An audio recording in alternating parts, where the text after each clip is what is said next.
to push a little bit more on Sean's question, like EU's foreign policy chief Borrell, for example, said U.S. should consider cutting aid to Israel, and we know that there is growing frustration with Netanyahu's government. Is that at all a possibility that the administration is considering if, you know, it would not have any success in the coming days in terms of moving Israel? So let me say a few things about that. The most important of which is that we have pursued the policy that we think gives us the maximum ability to be successful in influencing how Israel conducts its military campaign. And how are you happy with the results? In many cases, no, absolutely we are not. We are happy with the fact that we have been able to get humanitarian assistance into Israel. That is the direct result of into Gaza. That is the direct result of U.S. intervention. But at the same time, there has not been enough humanitarian assistance that has gotten in. We are happy with some of the deconfliction measures that Israel has put in place.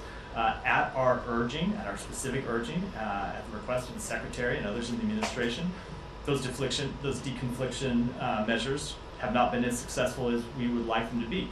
We are happy that over the past month we have seen civilian casualties come down from the incredibly high rates that they were. They are still alarmingly high. They are still way too high.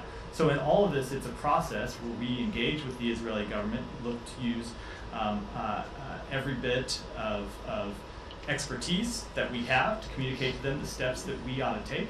And we use all of the levers at our disposal to influence them to the best of our ability, and that will continue to be an ongoing process. So you're still ruling out cutting of any aid? I am not ruling anything out. I'm saying we have not made the assessment that is a decision, or that is a step that would be more impactful than the steps that we have already taken. And at the same time, you have to look at the fact that such a step, how such a step would be received by Israel's opponents, both inside Gaza and outside of the state of Israel.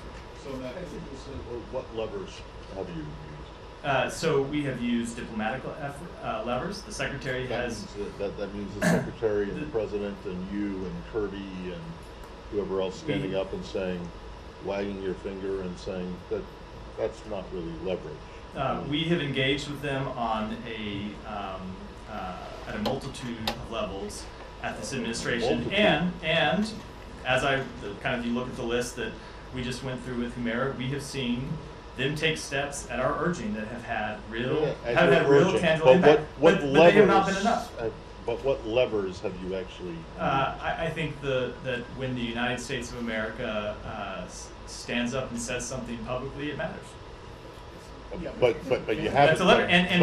But you haven't said that there would be any consequences. To my point, we have seen money or military assistance, right? But we have seen, because of the policies we have pursued, we have seen improvements along these specific areas. Okay, we have seen tangible improvements. Again, okay, but not I'm the just level asking you what leverage have you used? What leverage have you brought to bear? I just went through it. What have you gone? I think the words of the President of the United States, the words of the Secretary of State matter. And we have seen, the top, and we have seen the government of Israel respond to it. Not always in the way that we want, not always to the degree that we want or to the level that we want, but our interventions, we believe, have had an impact, and we will continue to pursue them because we believe they do.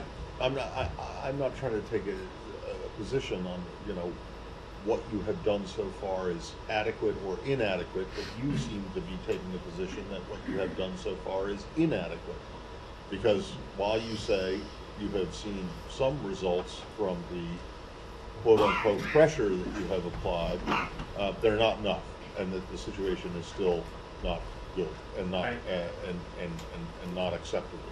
Is that a fair assessment of what you said?